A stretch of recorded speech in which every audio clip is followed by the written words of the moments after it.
After my first dose of the antidote, I know how to save our craft from AI. I'm hard at work with Dr. Pulpenstein. Gotta run. Hey, fellas. I'm gonna save the craft of comic books.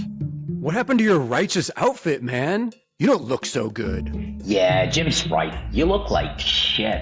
AI is everywhere.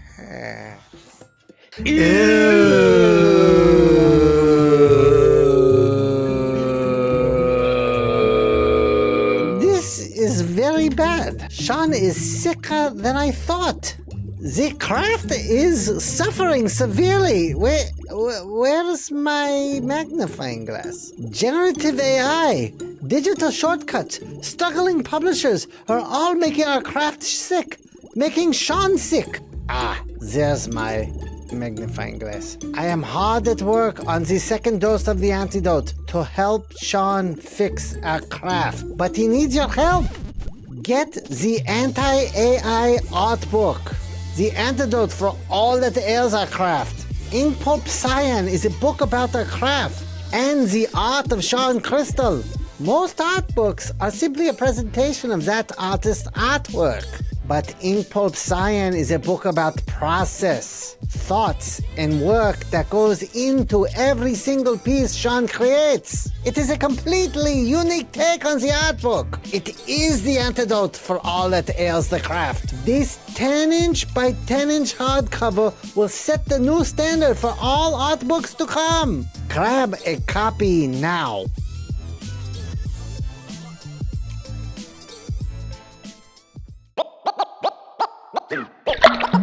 This is the Inkpulp Podcast. All right, welcome to the Inkpulp Podcast. The boys are all here. We've got a special returning friend guest, Craig Thompson. Thanks, Craig. Thank you, for coming on. Matteo. Thanks a lot for joining us, man. But Matteo's got a story for us. We were just starting. He just started. I was like, we have to record this. So, Matteo, lay it on.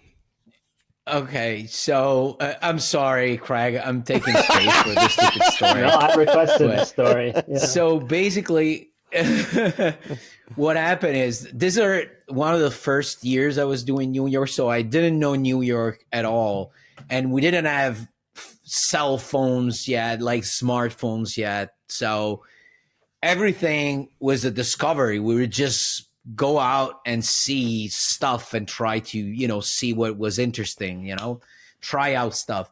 So one night we were just having dinner and a really Wait. cheap... Wait. Who are you with? I gotta know who you're with.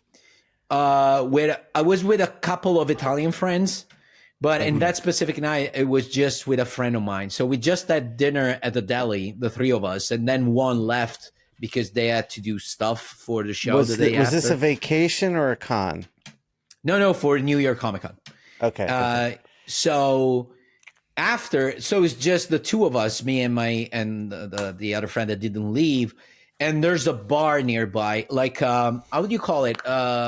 We call it nargile. It's the Arab thing, the pipe. How do you call it? Hookah bar. Hookah bar. Yeah. So we just go there for a drink, and then suddenly we constantly see like pretty hot girls coming out of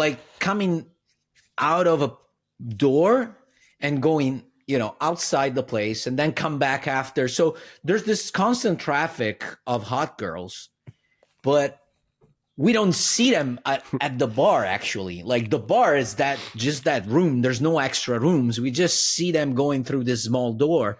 So at a certain point, we asked the barista, we're like, so what's the traffic with all, do you mind us asking you, what's the traffic with all?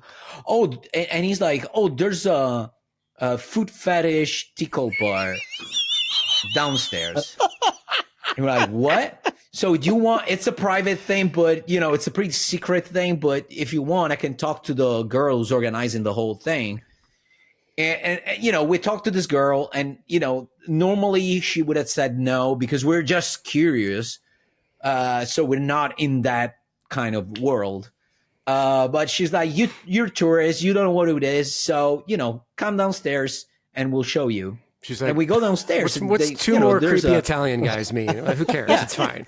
Two more Italians come in. Yeah, this whole thing, they basically created, because it's just a basement, so it's a whole room. So to create some privacy, they have like long sheets coming out of the ceiling in a circular form. So you have basically a small room. But you can see, because there's a candle in it, so you can see the shapes, the silhouettes of people, what they're doing. So we can see this guy, and he keeps laughing because this girl is tickling him. Other guys just licking girls' feet and stuff like that. So we got introduced to two of these girls, like a strip club, basically. And yeah, we start talking to these girls, and then we go all together, the four of us, in the private thing. But we were just, oh shit, Craig disappeared. All right, so Matteo, continue with the story. Yeah, we go with these two girls. Okay, where were you, Craig? I missed probably the last minute, but I was laughing to myself of like, oh, this is gonna either turn off a lot of readers or listeners at the beginning of the podcast, or attract some new listeners. Yes. No, there's nothing gross actually. So basically, there's these two girls that come over, and it's more or less the way you get approached at like a strip club, So they approach us, they start talking to us, and it's like, so do you want to go to the private place? And we're like, all right. So we go to a bigger tent, and we're there, but basically what we're doing is just having a conversation, and these two girls are just sitting next to us, and they put their naked feet right on our lap, and we're just basically massaging their feet, because none of us has a foot fetish, so we don't give a fuck about that. So we just massaging their feet, the pretty nice feet. They smell good because they put a cream, a lotion on them. So it's a pleasant experience, but for us it's nothing special because we don't get aroused from that. And so we're having fun, and these two girls are really fun. They're more or less our age, so it's fun. But the problem is that at a certain time we kept laughing, making jokes, and they're funny, and my friend starts making out with one of them. So at this point, I start making up with the other girl, and at a certain point, the boss girl comes over, and she's pissed because you're not supposed to be doing that in a strictly like food fetish place. So the four of us get kicked out of the place, basically. Wow. For Sounds like your rule classic infringement, Italians in a basically. foot fetish bar in New York story. Yeah. Yeah. Oh, there was a scene like that in Eat, Pray, Love, actually. Elizabeth Gilbert. Oh, really? No, I'm teasing. Sorry. Okay. None of us have seen that. None of us. By the way, we're with world-renowned cartoonist Craig Thompson, who released the best book of the year, Ginseng Roots hardcover collection, is out right now and is unbelievable. Notice how I steered the conversation into like, good job, Jim. Craig's here. Let's talk about some classy shit. I was going to say, Craig mentions like a classy movie, and we all go silent. I'm like, I classy saw movie. I saw Godzilla last week. To... So how's the book? You're on the book tour now. How's that going, Craig? Yeah, so I've been traveling for 8 months solid now, living out of one suitcase for 8 months. Wow. Jesus. I left Portland. I left Portland end of August and just got, put my stuff in storage, got rid of a bunch of stuff, and just left for tour. Initially, it was the 3-month tour in Europe, but then I've just continued since getting back from that to be on the road. Yeah. And that's awesome, man. Are you going stir crazy, like living out of a single suitcase for this long? Yeah, it's sometimes it has its ups and downs, but definitely there's these moments where I'm like, I haven't had, like obviously it was slow to get things set up here this morning because I haven't been in this space. I haven't used this laptop. Had to figure out the headphones. I definitely don't have any me time. I'm just right, just traveling and adapting. But then there's great moments too. Right. Well, man. So yeah, that's what I wanted to ask. I was really curious to see how was the European tour experience because as much as, the last time we saw you on the show, you were describing having some trouble with, people in general after the problems with Habibi and all, et cetera, et cetera. But I've always found that never reflected on the European audience. But from an ignorant standpoint, it was just my impression. But, I always thought that in Europe that didn't resonate at all. So can you confirm that? Yeah, I can confirm that for sure. Yeah, Europe was the best. It was a great setting to start the tour, to sort of bolster my energy and my confidence before US tour. And comics just seem, I don't know, more widely accepted in Europe right now. Yeah. I don't know if Shawn and Jim are feeling that too, or if it was just the way the tour was set up. It's like bigger audiences and just a little bit generally more enthusiasm for comics there. Right. I mean, I have a lot of different stories about that, but I was just in Barcelona. Sorry. Since you're working with a major book publisher on the collected hardcover of Ginseng Roots, do they organize your entire tour for you? Like they set you up with places to stay and where you're going to sign in Europe specifically? Like that 3-month tour is those designed are by them, or that's you doing that? It's my different foreign publishers working in tandem. Okay. So I started touring internationally in Poland with my Polish publisher, but then I did like a 3-month solid in Western Europe, starting in France. And my French publisher Casterman, my Italian publisher Astabury, my German publisher Reproduct, my Italian publisher Rizzoli Lizard, they all kind of coordinate with each other, even though my contracts are separate with all of them. Okay. I'm one of those proponents of not giving away your foreign rights. Good. Yeah, because I mean, that's just a big part of your stability as an author, but also like those are relationships. A lot of those are 20-year relationships now. Oh, sure. In fact, all of them are. All of those European publishers I named, I've worked with for over 20 years. So How did you know to hold on to those foreign rights early on? Well, I didn't. I had my top shelf contract took a pretty big chunk of those rights. And but then at the point that I signed a contract with Habibi with Pantheon in 2004, and like the big publishers don't take your foreign rights. It's just assumed. Prose publishers. Gotcha. That's more a comics publisher thing to expect that and take that. And maybe it's working with an agent too. By 2004, I had an agent, and they're like, "Oh no, we wouldn't give away foreign rights. That's not a thing." Right. Gotcha. So for each major release, Blankets, Habibi, and Ginseng Roots, you have done these, it seems like, worldwide tours, right? Like that seems like it's a big part of your career, man, is actually physically going to places and signing and showing up in person and crafting this international audience of readers. Yeah, definitely. And I usually spend about a year touring. That's kind of my cutoff. That's crazy, man. Wow. You're like In a August- band, dude. You're like, it takes you do the new album and then you tour the album worldwide to present it. It's amazing. It's a great lifestyle. It's intense. I mean, of course it's intense, and probably at the end you want to probably die. Yeah.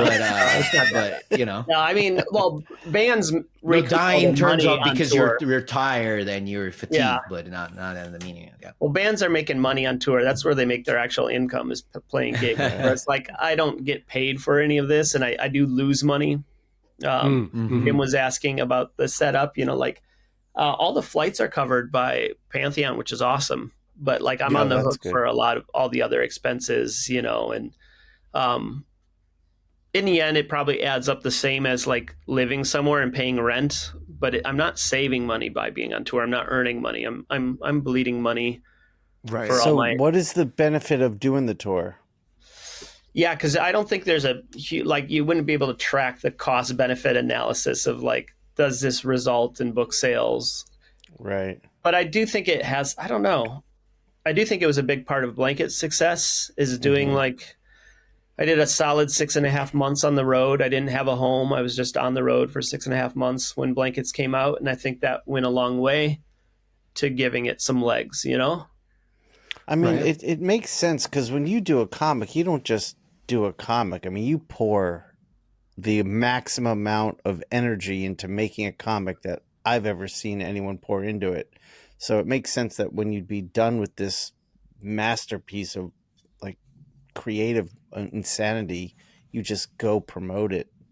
It takes so much energy to make a Craig Thompson book, I'd imagine. Oh. Yeah, well, I mean, yeah, it's been 10 years since I had a book out, so yeah, it's probably, if I had a book out every year or something, I wouldn't be doing tours like this. Obviously, I'd definitely never get anything done. Right. Well, the tour is almost like a celebration. The tour is like, yeah, definitely. Hey, man, let me show up and travel the world and literally sign for people this gorgeous, oversized deluxe hardcover book. Like, not your average comic artist isn't putting out a gorgeous hardcover. Like, you know, I'm now in the phase of just making like 48-page one-shot comics and crowdfunding them. A question I had for you, man, that my hustler mind works this way, but it would probably not work for you because it's a cheesy thing. But my mind immediately goes to when you're touring and doing these signings, would it take away from the product in the book and be super cheesy to actually have product at your table and sell it? Like a behind the scenes sketchbook of ginseng roots, or a T-shirt, or does that immediately make you say, I'm just asking honestly, like, does that immediately make you go, no, I can't do that. That takes away from the class and sophistication of doing. But that's where my mind goes, is like, how do I capitalize on each city and each crowd of, I got a $20 sketchbook too. Like, you buy it directly from me, pays for my meals. Might be a terrible idea. You gotta do it with that face, like. Right. Yeah. I don't know. I just happened to be here. I don't have anything to do with it, but. Now Jim's. Well, probably you all use that technique, probably, but that's a much smarter approach to have some extra swag. I think the readers like it too. So I don't think that's not classy, but I have been lucky or naive not to handle money at a show ever, but also to have never made money at a show. Right. So I have a very different approach to shows than I think that most cartoonists. Yes. Mm-hmm. Yeah. And also, can I add a little something? Since when you started, Craig, you mentioned the fact that there's some differences between the situation in the States and compared to the one in Europe. Also, especially I want to talk for European publishers, those moments with the authors are really, really important. Like, for example, like the difference between them and, for example, Marvel or DC, that sometimes if they're gonna be having a booth in New York at New York Comic Con, maybe they will ask you to go there and sign for an hour, but it's not where they make their money. It's just, it's just a show and that's it. In Europe, that's I don't remember. Craig, have you been to Lucca this year? Yes. Were you there too? Yeah. No, I wasn't. Okay. But I know that show really well. Like, Lucca for publishers is a big moment, and that's where a lot of their sales for the year are concentrated. Really? Whoa. So having an author there, it means we're gonna sell, like, even for important authors like Craig, it means we're gonna sell 5 times the copies that we would have sold if Craig wasn't there. So it's an important moment to have the author present. Yeah, Lucca was crazy. We were selling, like, I don't even know. I was signing about 4 hours a day, and that's like 300 books a day for 5 days in a row. Come on, man. Wow. It's crazy. Yeah, it's 300,000 attendees. It's double the size of San Diego. And I've been to Lucca, but not the con, so I know how small that city is. Like, that's madness. Wow, man. How are you doing little doodle? I know you used to do little doodles. Those are like 300 drawings a day, is what I'm saying. You're still doodling in every book, dude. Jesus. So signature and little doodle, like you've always Yeah. done. Wow, man, that's Although I would say Are my you doing best- your brush? Are you doing brush doodles, Craig? Yeah, Or are you brush doing, pen, brush pen. Wow! No. Wow! But I think, to be honest with you, those are all, this is crazy, but what you did there, but it's an investment on the human side, even though you're not gonna make money out of it. Like, if I know that if I follow you and I know that I'm gonna have a moment during that specific year when your book comes out in which I'm gonna be able to see you, and you're gonna do a small sketch for me, next time I'm gonna be more encouraged to follow you and support you for wherever your next endeavor will be, Otherwise, it's just gonna be, hey guys, I have another book. If you're a fan, buy it. There's a link here. You go to the shop and buy it. On the online shop, I order it, and it's a colder way, and especially for the type of books that you do. You don't do like Superman. You have your own thing, and you talk about yourself a lot about in the books. I think it's necessary to establish that human contact. So it's again, it might be at the end of the tour, might be not worth in terms of money, but it's worth in terms of cultivating a human relationship with your audience. Yeah, and that goes back to what Jim said, is kind of a celebration when you meet folks. Yeah. That does You're feel... celebrating with your fans the fact that you were able to finish a new book. Yeah, that I survived another project. Yeah. Yeah, Yes. Exactly. Speaking of survive, there's this thing that's bugging me. This fucking problem with your hand. Yeah. Where are we with gotcha. that? Like, what's... Because to be honest with you, sorry, I don't want to digress too much, but I was expecting, my standard comic book reader mentality was like, okay, so I think I see where this is going. So by the end, he's going to solve this problem thanks to the benefit of ginseng, my head was finding, a thing. Yeah. And instead, it doesn't happen there. So I'm so curious to know where it's... what's happening. Yeah, if it was a Hollywood movie, that would be the ending. I take the ginseng and suddenly. Yes. No, my hands are worse now than ever. It's a degenerative condition. Yeah. Jesus. But it's not affecting my drawing drastically. I'm not drawing. That's part of when I'm doing all the sketches in people's books, but I haven't drawn a page of comics in a year. So Right. it's been a long time since I've been drawn. But no, I've been telling people, like, it's more like everything else is affected. Like, I really haven't exercised, which is terrible for general health, but since August either, So, like, a lot of other things that I would do with my hands are more affected than drawing. More strength things are affected. Right. I know what Matteo's thinking. Oh, come on. Oh, I did, but Matteo, you didn't have to say it out loud. I knew it. Craig, did you have surgery and it didn't help? yeah, I had surgery on my left hand. Is that when we last talked? I can't remember. Yeah. No, You sent me surgery- pictures of the like of the stitches and stuff. Yeah. It's. I don't know if it shows up on there. Anyway. My hand functions now. If I were, like, I can move it now, which I couldn't do before.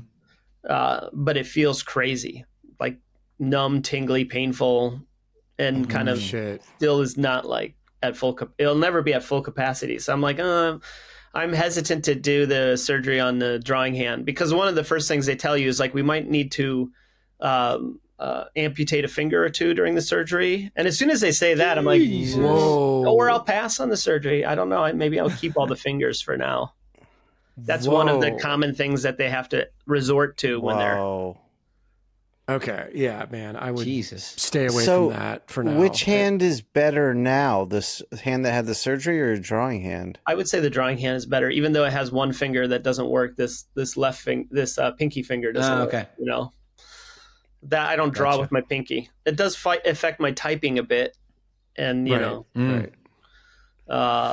if I were a left-handed guitarist, that would affect my chords, I guess. But Yes. And was this just a genetic degenerative thing you have? Or Yeah, did it's something genetic. cause it? Yeah, it's genetic, but it's a very aggressive form of the condition, and that's just luck of the draw, I guess. It might be aggravated by all the chemicals I worked with as a kid. It's certainly aggravated by stress, which I felt a lot of, like a lot of people in recent years. We each have our own stresses. Yeah. Oh, yeah. For sure. So Probably does Big Daddy with health. Yeah. Does being on tour, man, does that, like, are you able to kind of enjoy and celebrate the incredible accomplishment you've made artistically? Because I think you're one of the best cartoonists of any generation. I agree with Jim. I agree with Jim. I don't know if you're aware of like your place in history, but whenever your name comes up, it's like, oh yeah, Craig Thompson, one of the greatest of all time. And not just from blankets, but from a craft point of view and a longevity point of view. And so I guess what I'm trying to get at is like, are you able to kind of take yourself out of the day-to-day moment of signing 300 autographs and being like, people are digging what I'm doing. The book is out. I'm seeing the book everywhere, like everywhere I go, like all the comic shops have it, bookstores have it. Okay. So, I mean, are you able to relish in that? I don't know. I'm not very good at that. It might be the Midwestern thing, Right. and or the general insecure artist thing. If you just hear the negativity rather than the positivity, but no, I do try to make a point of at every event, trying to really take in whatever someone's telling me. If it's praise like that, because I do meet the fans one-on-one or the readers one-on-one, and they'll say very touching things. So I just try to be very present with that, instead of dismissing it. Yeah. I can Tap imagine it in, people, as they say. I can imagine people get very personal with you because you're discussing and writing about the subject range in ginseng roots is going from this big broad topic of ginseng and farming and all these kind of big ideas to these very personal autobiographical ideas that like all human beings can relate to, whether it's family or siblings or travel or health issues or whatever. So I'm assuming like your audience, even if they don't speak English, they have this attraction to you and the work of oh wow, you're getting through in a very human way, Yeah, it feels that way. And there's a lot of first-time graphic novel readers showing up at these events. A lot of them are old, like 70s, possibly 80s, first-time graphic novel readers. Plenty of people that have nothing to do with comics, like they'll show up at the event because it's about medicine or it's about agriculture or it's about Asian culture. So that's always an exciting thing. Like new comics readers that are there for just because they're interested in the themes. Right. Now I have a sick joke in my mind of like how many fat guys with X-Men shirts are getting a book signed by you in other countries. It probably doesn't happen. It probably doesn't happen that much. It probably doesn't. There's like a guy with a Rocket Raccoon shirt. He's like, Craig Thompson. I think every country has their equivalent of that guy. Matteo can attest to that. Yeah. Yeah, definitely. Yeah. Yeah. And, you kind of roll with the punches of the tour. Like, I think Matteo opened by asking about the contrast of the European tour versus the American, but it's all inconsistent. Like, it's like one day you're doing some very elegant space that's sort of palatial and literary, and then the next place you're doing like a comics dungeon little event with those guys. Only they're the European equivalent, but just like the old white guy collector types, So it's like you just kind of adjust to each setting. Yes. Yeah. You know how to adapt. adapt. The audiences, it's all different. Every event is different. Yeah. So. Well, dude, we've all been in this long enough that like you know what you're doing. You know how to adapt. Yeah. Like we've been in this since the late 90s, and it's funny in Ginseng Roots, the images of you and your brother, like doing mail order to get your new issues of The Tick or Star Wars comics, or it's like, well, no, your background, I mean, you're a geek just like the rest of us. Like you were an 80s comic book kid with your brother. And so there's something you can't, dismiss that. Like that's still part of, I can still see a bit of that in your work, Oh yeah, for sure. Someone was. I just did a signing at Cosmic Monkey in Portland. I love it was that a stock store. signing. I love that store. Yeah. They were surprised that I read manga as a kid, and I was like, yeah, it was like that first wave of manga in the U.S. in the 1980s, where they were publishing manga as slim volumes. I devoured all of that as a kid, and I think it influenced my style. So certainly superheroes influenced my style a little. Manga did, definitely. Comic strips in a newspaper, indie comics, all of that's all in there. So, do you still read comics, Craig? Like for fun?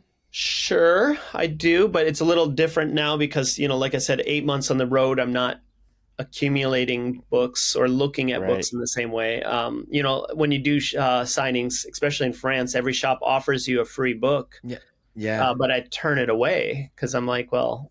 I literally don't have room in my luggage to grab. Right. Sometimes I would take something really slim. Yeah. Because then it's like, okay. And back in the day, I would go for the biggest book, get your money's worth. Right. Yeah, of course. Yeah. I'd have trouble saying no. But I don't know. I've moved so many times in the last 9 years. I moved 12 times while working on ginseng roots. I eliminated all my stuff. I don't have any real worldly belongings at this point. I still have some books, but I probably got rid of 80% of my book collection. Wow. Is that pretty cathartic living that way?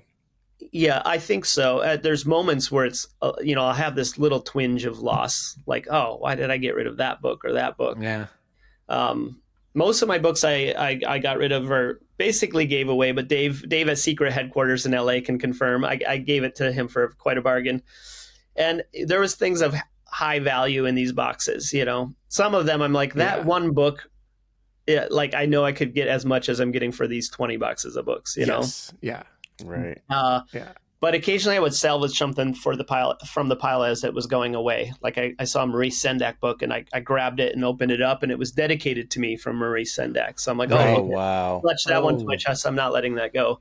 But most of those books, I'm like, unless they're never going to be in print again, I let them go. Yeah. If it's something I think I'll be able to find a copy when I'm settled down again. And do you just keep that stuff in like a storage space? Yeah, I have a storage unit here in Minneapolis that I'm now, I haven't looked at for 4 years. So I'm kind of getting in there and organizing and getting it in order now. So where's all your original art, man? Is that in storage? So that's the thing. This is all in Minneapolis, and He burned it all. Yep. And it changes your attitude towards original art to just have it languishing in a storage unit. Like I want to begin selling some art, but I want to do it in a really slow, deliberate, smart way. Good. Yeah. Have you ever done it for anything, or you have all of it still? I basically have it all. There's a handful of pages that I've gifted. Yeah. And there's literally only 15 pages I've ever sold in my career. Wow. Yeah, man.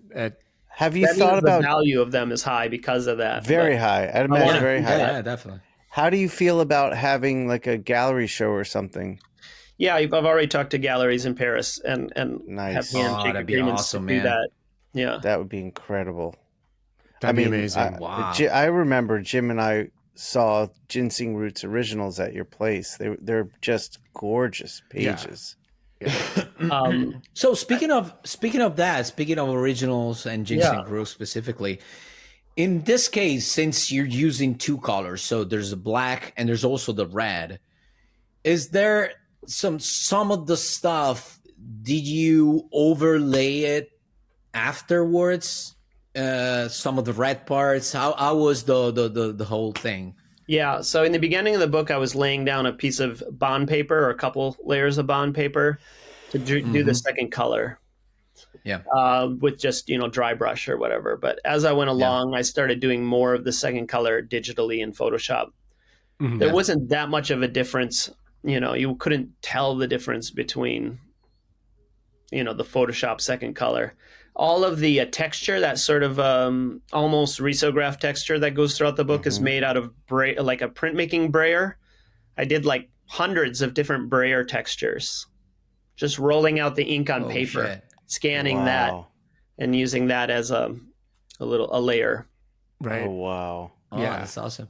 And when you started doing it traditionally, so the second layer was it in red or it was in black, and then you translated it into red with Photoshop or whatever program? Yeah, you the used? latter. Yeah, I did the second color in black and then converted it to red.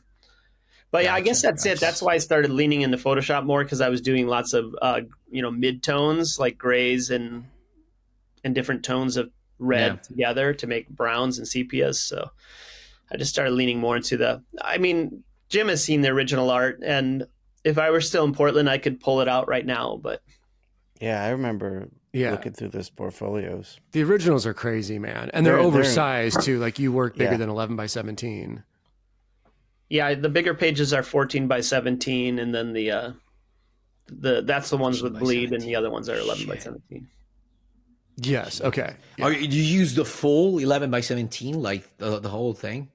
With the 14 by 17, those ones, the full bleed pages, I go to the edge of the page. Yeah. Okay. Yeah. Jesus. It's amazing, man. Yeah, just the amount of work. And then for the collection, the new hardcover, you did how many new pages of material? Yeah, I don't even like that term collection, Jim, because it is misleading.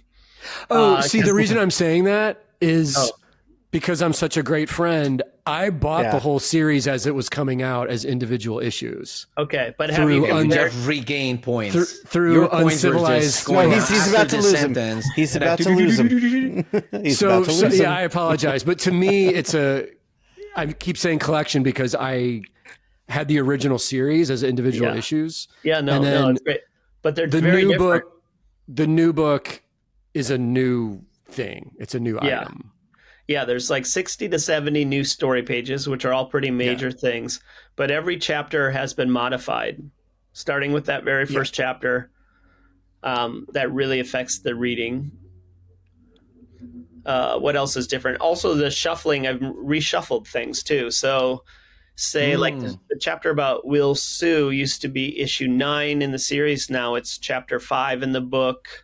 What used to be the 3rd chapter is now the 9th chapter, but everything is also broken apart and there's new scenes inserted, so it really affects the reading. I'm waiting for someone to do a side-by-side analysis of the series to the book, because there's I'm sure that'll be on YouTube at some point soon. Yeah. So, did you know you were going to do that when you were making the series? Yes and no. I mean, I did want to just dive into the series as sort of like, let's just see where this takes us. Mm-hmm. And the way I usually work is I do like a very detailed thumbnail of an entire book. I'll spend a year or two on that. I'll keep editing that before I start on the final art. And I didn't have that part of the process this time. I was just focusing on one chapter at a time. So it did, once I reached the ending, I was really unhappy with the series when I sat down and read it all. Like it was a little flat to me. Every chapter worked on its own as it was intended to, but as a coherent whole, there was some part of its soul was missing. So I had to really wrestle with it for a year to get that to make it a book. A book is different from a series. So this whole second editing part, did you do it all by yourself, or do you have did you use an editor or somebody to talk to, or just friends, colleagues? All of the above. So at Pantheon, who published the new book, they didn't come on board until like maybe halfway into the 11th issue of the series. So the feedback I got from them editorially was primarily for the 12th issue of the series. And then when I was going through that process of, despair of like, how do I turn this series into a book, But I do think their feedback was more rhetorical kind of, it's like asking me the questions that might prompt me to figure out, you know. Mhm. I do remember them guiding me to include more of my sister, which was a really smart editorial call Mm-hmm. in the end of the book. But I've never had any real hardcore comics editing, except for when I was doing 1 and 2 page strips for Nickelodeon magazine. Oh yeah. And that's when Chris Duffy and Dave Roman were editors, and they would Right. get constant feedback, you know. And all the other books I've done, it's been quite minimal. Space Dumplings got a lot of feedback, but that's because it had to be kind of carefully combed over for its appropriate For a younger readership audience. demographic. Like, is this appropriate for 18, 14-year-old or 18 to 12-year-olds? And that was such a traditional book in a way, 3-act structure, you know, kind of adventure driven. Sure. That was just easier to give feedback on that. Yeah. With Ginseng Roots, do you say to the publisher, I have this 12 issues of this material. I want to do this amount of extra pages. And they say that's fine. Or is there a formatting discussion that you guys go back and forth and they say, well, no, Craig, it can't be over 450 pages, or it can't, like, is there there's a little bit of that, because as it starts to grow, I keep checking with them, like, at what point is it going to move to the next price point? Because I don't want it to go there, you know. The price. Because right now it's at $35, and I would have been bummed out if it went to 40, you know. Right. And it might have trimmed off 12 pages if it meant I could have a book that was cheaper. Yeah, I would have. Right. Got it. Okay. I mean, $35, that's an incredible value. Like, go out and buy it today, people. What are you waiting for? Yeah. Let's do this. It's insane. That's amazing. Yeah. So what's the main reason for this decision based on the book price? Having more readers, having the product to be more inviting for people, or you just, you know, you think that 40 is just basically too much for a book, for a graphic novel? What's the reasoning behind it? Well, now Blankets is $40, which really frustrates me. Blankets first came out in 2003, and it was, for 20 years, it was a $30 book. Mm-hmm. And then in 2 years ago, Drawn and Quarterly upped it to $40 for the paperback, and it really bummed me out. I mean, but they did emphasize to me, like, it's been one price for 20 years. You know, the price of everything has gone up. The price of books goes up. The price of paper. Fair. So it's like, Yeah, okay, you're fair. right. If I think about what a beer or a coffee cost 20 years ago, Right. in contrast to now, books haven't gone up. Yeah, that that's much. why I ask you, because I would still think that it's a fair price. Even if Ginseng Roots was out for like $45, I would still, it's worth, you know. So Certainly, I spent a decade on the book, so like in that sense, it's worth it. You know, if I were pumping these out once a year, but even then, books. I mean, people should pay for their media, I guess. I don't know, Yeah. but I miss the days when comics were cheap, disposable, you know, dime store sort of things. You know, Yeah. It's when you were doing Ginseng originally as the 12-issue series, like, I was enjoying going to the shop and picking up the issues as they were coming out, because it was like, oh, new Craig Thompson book, that's my buddy. And it that hadn't existed before, because you were known as more of like, you just put out books, these beautiful books that come out every 4 or 5 years or whatever the schedule is. Did you made a conscious decision, obviously, to be like, I'm going to do a new series. It's going to be in floppy format. We're going to do, how far ahead of the curve were you? Were you like 5 or 6 issues in before issue 1? no, a couple of issues ahead, I think. Okay. Yeah, I mean, did you enjoy when that process of knowing you were doing pamphlet kind of style comics again? I don't know. I have mixed feelings about it. One, I'd never done it, so I did want to work in a comic book format, other than mini comics, I missed mini comics. Yeah. I think you have the right model. I think anybody who's doing more of a self-publishing model has probably the best idea. Like, maybe I would have been happier just making mini comics. I love what Jason Shiga did with Demon, when he made those cool risograph, basically mini comics. Yeah. and that really hands-on approach. It makes like the mini comics way cooler than the final book in a way, you know. Yes. And all the imperfections of risograph. I love what John Porcellino does with King Cat. Oh yeah. So, dealing with Diamond and even dealing with Uncivilized really complicated the process. And I say even because I love Tom Kaczynski at Uncivilized. I have nothing bad to say about him, but having,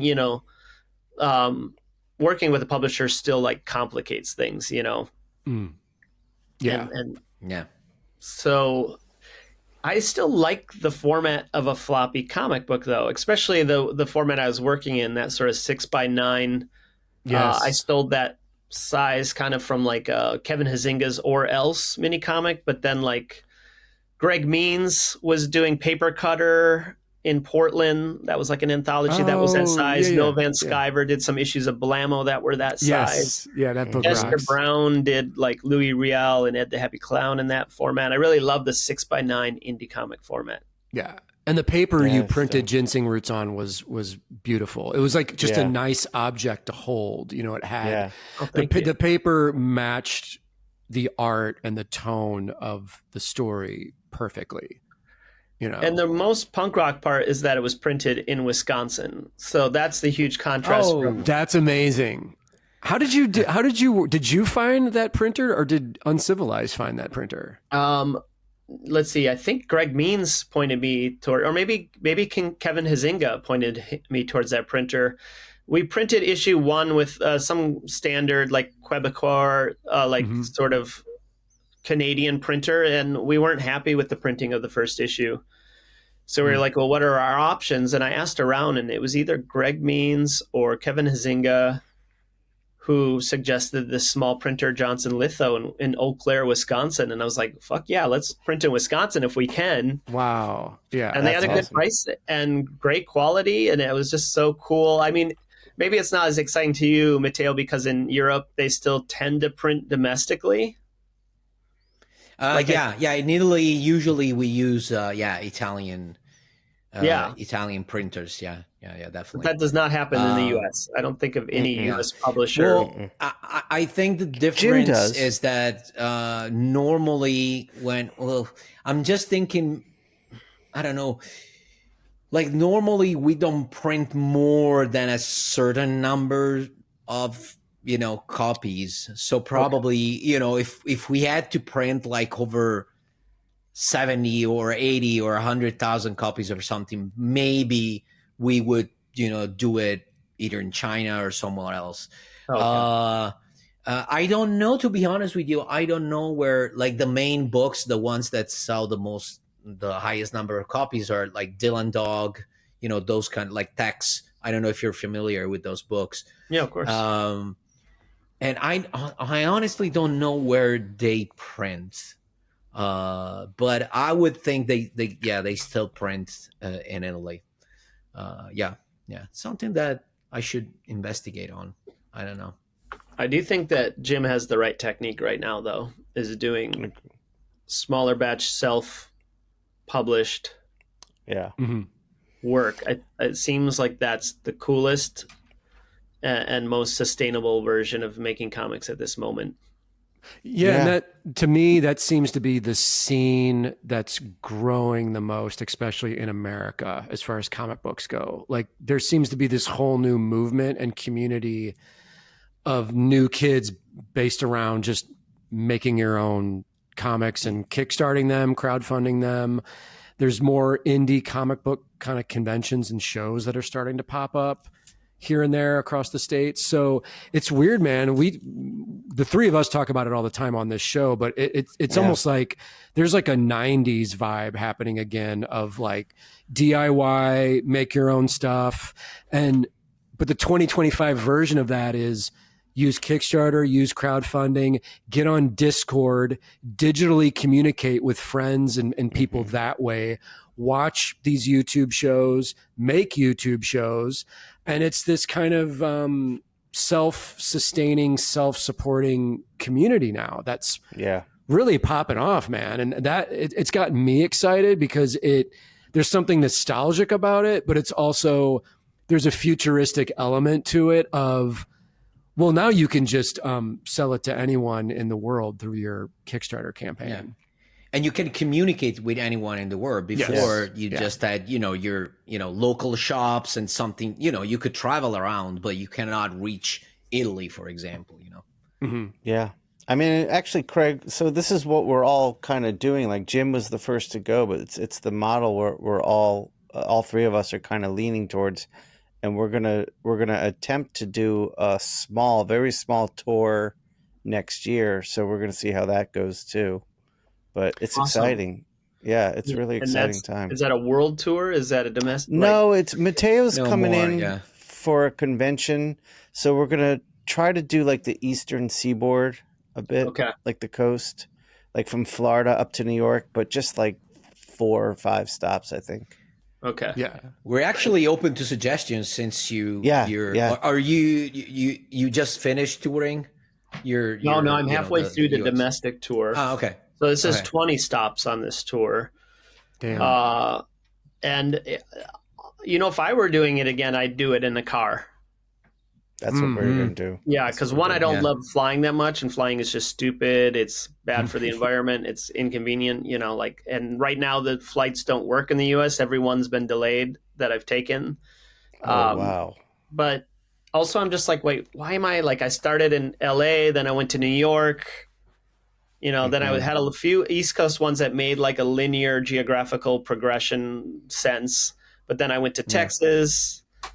Then I went back to the Midwest. Then I went to the Pacific Northwest. And it's like this kind of jumping around that doesn't necessarily make sense. And I'm literally flying over other locations I probably should have hit. I was in Providence and Boston. I should have also been in Philadelphia and Pittsburgh, I was in Austin, but that's the only Texas spot I hit. I'm not in Atlanta. I should be in Atlanta. I should be in Toronto, So it's like, I think if I'm in a car and maybe even orchestrating myself, it would make more sense. The way a band does it, to just be like, goodness, drive around the country.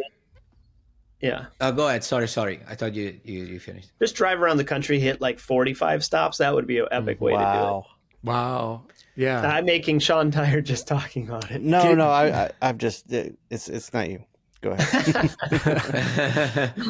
So is your brother Phil following you for any of this presentation at shops? No, not at all. But we will be next weekend. We'll be at a Minneapolis event called Flop. Have you heard of this show? Oh, it's Brad McGinty who runs a shop called Odd Mart out here, and he does a weekend long festival of indie comics. And so my brother's going to join me for a couple of hours of that. That'll be only the second signing we've done since the first issue came out at TCAF in 2019, and we signed together all day at TCAF. Wow, that's cool. Oh, that's awesome, man. Yeah. I wanted to ask before this hour's up. I wanted to ask you, Craig. Last time we spoke, comics had kind of broken your heart, understandably. Has this tour given you some that's hope the same again? thing I wanted to ask. Yeah, that goes back to Matteo's first question of just those 3 months in Europe alone, really bolstered my belief in comics and having a career. Maybe even career isn't even the word. It's more like having relevance. And purpose. So just even after a week in Europe, but certainly after 3 months, I'm like, oh yeah, this is what I'm probably meant to do, and I'll continue doing it. Yeah, that's great to hear. This was my next question was going to be. That's no doubt that you were meant to do this, man. There's no doubt in our minds. Phenomenal. Yeah. Thank you. People need to have your work, be seen around. We need more of your stuff. And that goes to my next question. So you said that you haven't been drawing for more than a year now. Is there anything I know you're now promoting this book, so you're focused on ginseng roots, but do you have ideas flying around in your brain? Yeah, but they're really abstract and they're not really congealing yet, Yeah. Mm-hmm. But yeah, there's definitely a lot of things tumbling around in there.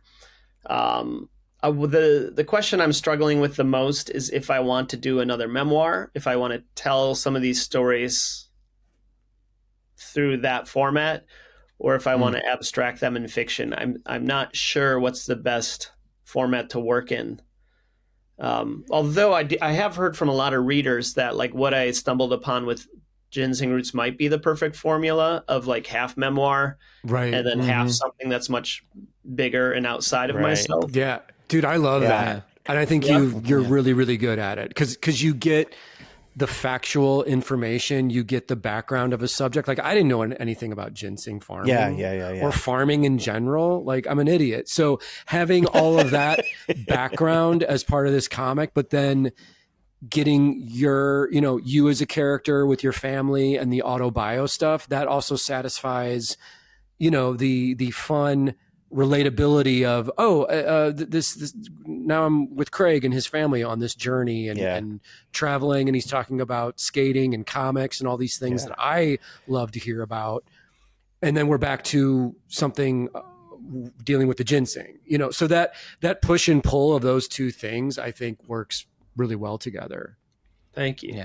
Yeah, it and feels aside like from that, go ahead, Shawn. Go ahead. I was just going to say it's nice because it's like all the stuff I loved about blankets and all the stuff I love about Habibi kind of came together in a new way, and that's what Ginseng Roots felt like. Right. Yeah. But go ahead, and Matteo. anyways, like you'll know when it's time. I think I don't want to be too philosophical, but you'll know when it's time. Like the same way you knew that you have to go back to your roots and all this process that you did for this book, you just felt that you did it. I'm pretty sure that when it comes the time when the ideas become more concrete, more solid, and you start visualizing the book, you'll know. So I don't think it's something that you should be worried about, like, because however you'll decide to, to express, your story, the next story to come, as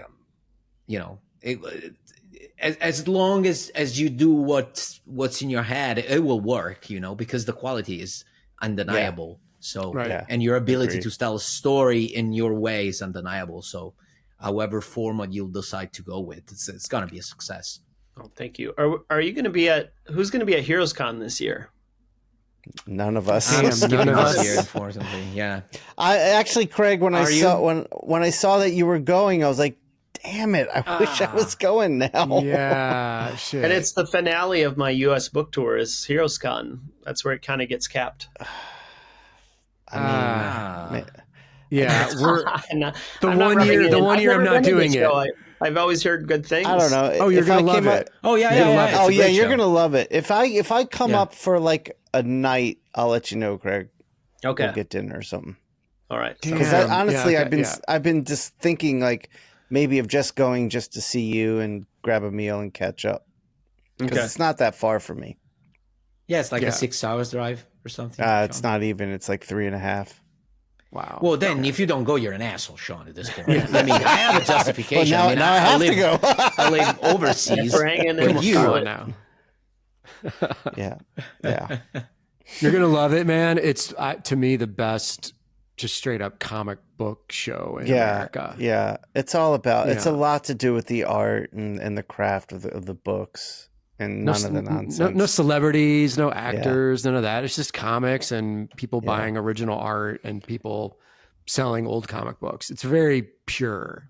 Yeah, and there's an area in the middle called Indie Island, and that you're gonna love that because the spirit of like young independent comics is thriving and exciting, and you're gonna get a lot out of seeing that.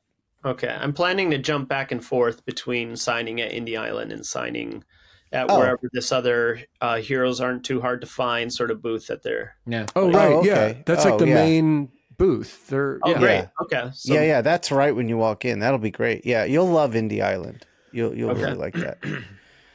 All right. So what we're gonna do now is we're gonna end the hour, but don't go anywhere because we're gonna do another 30 minutes for the Patreon. But this is the part where Matteo, with his operatic voice, takes us out of here. I'm Craig, wondering, thank you. So Craig, let me just say, okay, Craig, thank you for coming on. Is there anything you want to tell everyone? Absolutely. Like, definitely go get go get the book. But anything else you want to push people towards?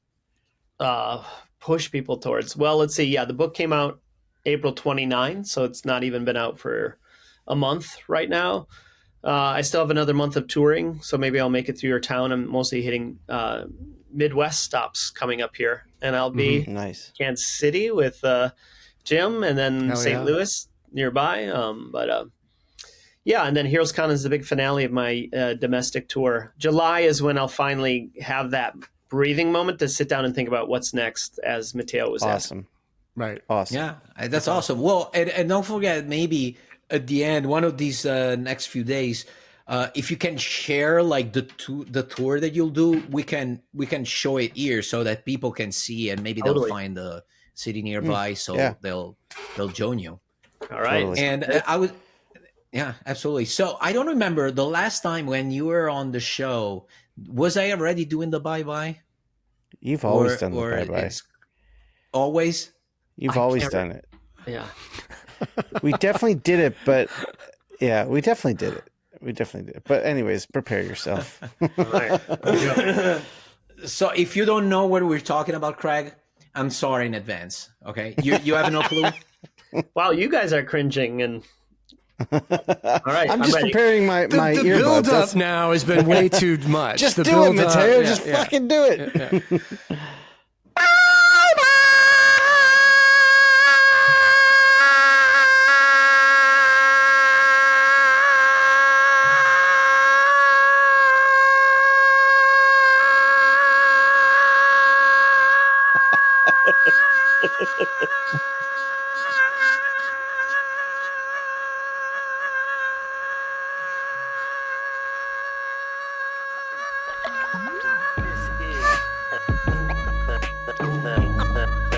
Inkpulp podcast.